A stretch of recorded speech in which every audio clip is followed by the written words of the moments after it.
Oh, it actually gives you that healthy glow, no? Problem mo din yung lagkit feeling ng foundation sa face mo, especially sa weather natin ngayon. And this is perfectly made for you. This is the Skintific Cover Glow Perfect Cushion. Now let's try it, but first, maglalagay muna tayo ng blush. This is to see how good its coverage is. Now let's apply.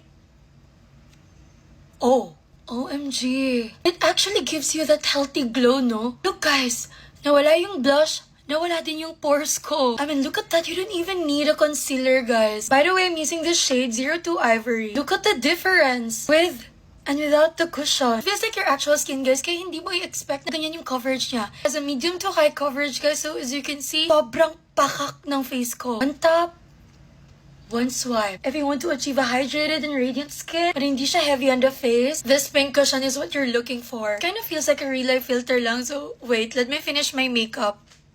This is the final look, you guys. Kita nyo naman yung glowing and healthy finish niya. What I can say is that worth buying tong pink cushion nila, so you must try it. Link in my basket.